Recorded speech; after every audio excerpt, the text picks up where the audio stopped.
El agua es el factor que diferencia drásticamente a la Tierra de los otros planetas. Aunque el suministro total del agua se ha mantenido constante durante millones de años, nunca se mantiene estacionaria. Es el material más activo de la Tierra. El agua se mueve constantemente. Su movimiento se debe a las formas que tiene la superficie de la Tierra. Aquí en Islandia, el agua dulce sale a través de las piedras, cruzando a través del terreno en un viaje descendente hacia el océano Atlántico.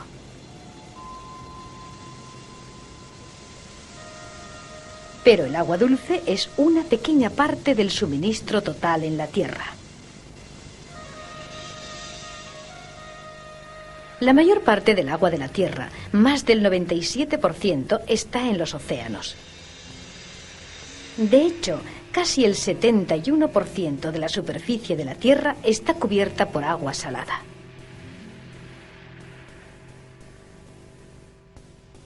El agua dulce es almacenada en glaciares cerca de los polos norte y sur.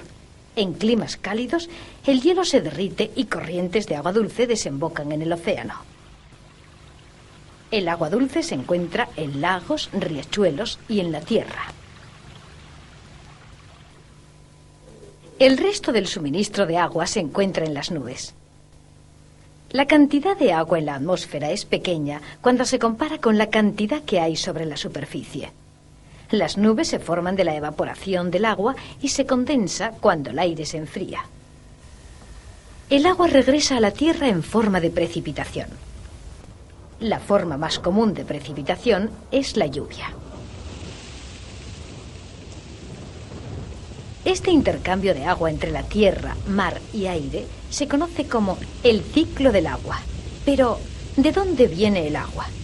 ¿Cómo llega al aire? ¿Qué hace que el agua regrese a la tierra?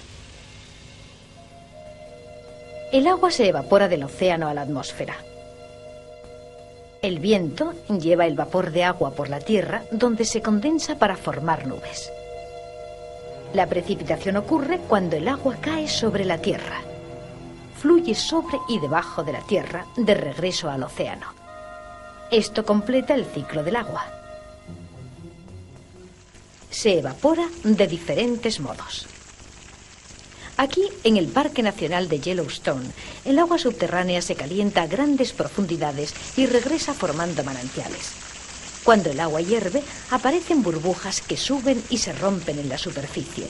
Las burbujas no son aire, pero contienen vapor de agua, un gas invisible. No podemos ver el vapor de agua, pero sí el vaho. El vaho son gotitas de agua caliente antes de convertirse en vapor, pero no toda hierve para entrar en la atmósfera. En el lago Great Salt, en Utah, el calor del sol seca los estanques de agua salada. El agua se convierte en gas por el proceso de evaporación. Grandes cantidades de agua son devueltas a la atmósfera diariamente por los océanos, la tierra y la vegetación.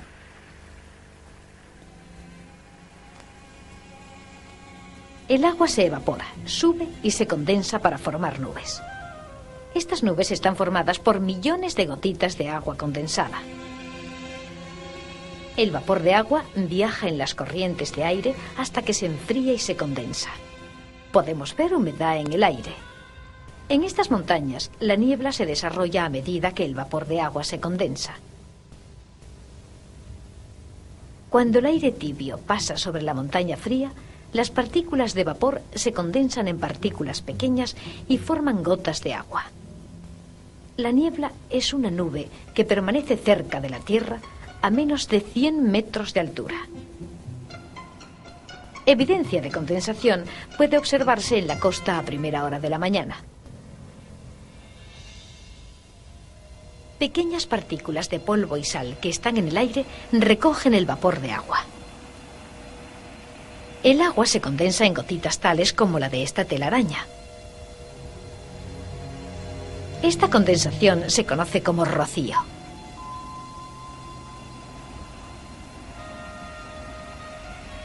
La condensación trae humedad a muchas formas de vida, pero no recoge mucha agua de la atmósfera.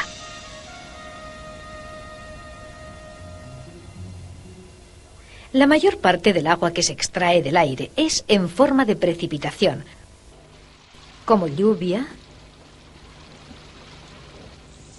granizo y nieve.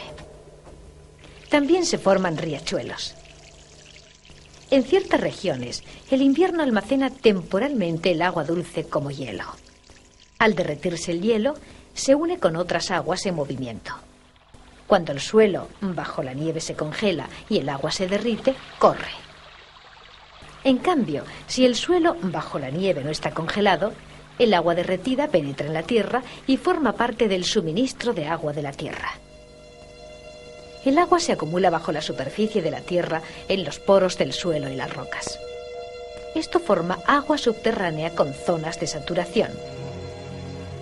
El límite superior de una zona de saturación se llama nivel hidrostático.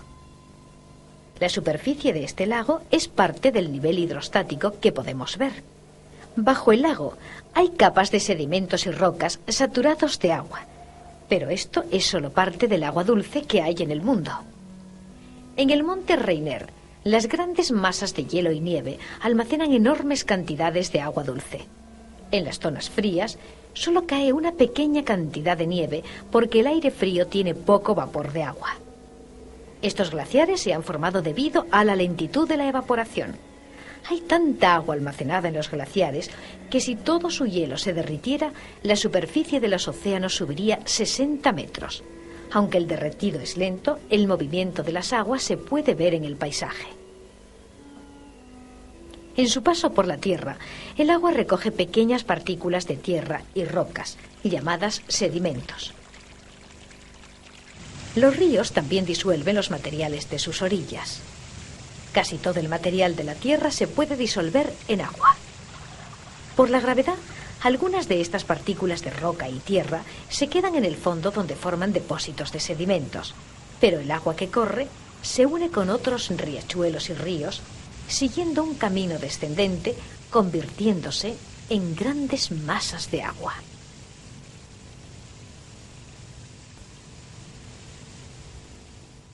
Parte de esta agua regresa finalmente al océano, su lugar de origen. Pero, ¿qué pasa con el agua que no regresa al mar? Una pequeña parte de agua subterránea puede ser vista en Yellowstone. Aquí el agua bajo la superficie hierve y es enviada de nuevo a la superficie. La evidencia de agua subterránea es vista aquí, a medida que se vierte el agua del manantial en este precipicio. Durante un periodo de sequía, sin precipitaciones, el agua subterránea puede fluir a los riachuelos. Los científicos estiman que una molécula de agua pasa 98 años de cada 100 en el océano. Durante el resto del tiempo, el agua está año y medio como hielo. Alrededor de un mes en lagos y ríos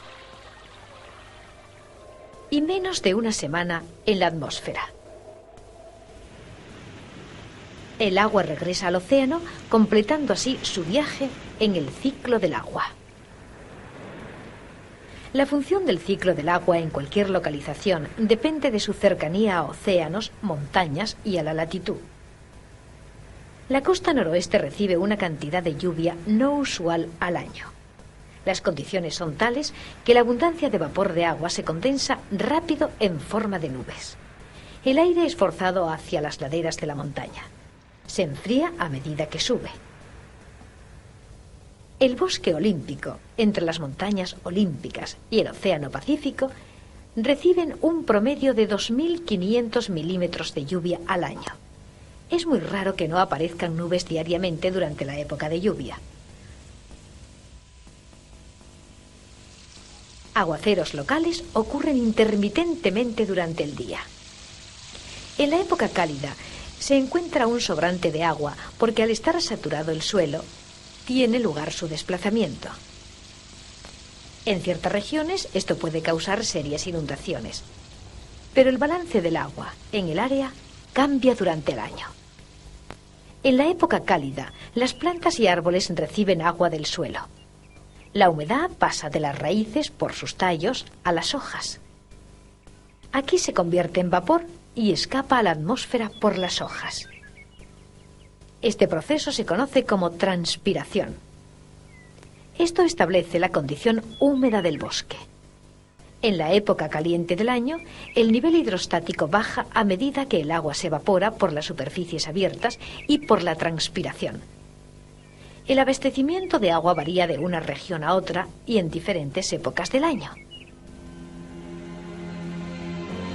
Por ejemplo, el desierto americano tiene un déficit anual con una lluvia anual de menos de 13 centímetros. Las capas superiores de la Tierra se secan con el sol. Aunque las nubes son vistas cerca de las montañas, poca precipitación tiene lugar en las regiones áridas.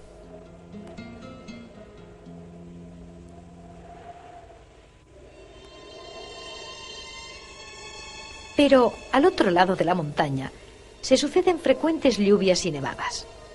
En los meses de invierno, las montañas son cubiertas de nieve, almacenando mucha agua en la superficie. Entonces, ¿por qué esta humedad no llega al otro lado de la montaña? Para contestar esto debemos ver la forma en que las nubes se mueven por las montañas. El vapor de agua se condensa con el aire fresco de la montaña para formar nubes. La mayoría de las nubes pierden su humedad al pasar sobre la montaña. El aire que cruza las montañas se calienta y las nubes se evaporan. Este vapor de agua puede viajar cientos de kilómetros antes de que se condense de nuevo. Por ser barreras que impiden el paso de la humedad de un sitio a otro, las montañas crean diferencias notables en el paisaje y el clima. De estos océanos, el agua es enviada al aire, pasa sobre la tierra y regresa a su superficie. Al encontrar el camino de vuelta al océano, el ciclo comienza de nuevo. En el incesante movimiento del recurso natural único de este planeta, el ciclo sigue siendo hoy el mismo de hace cientos de millones de años.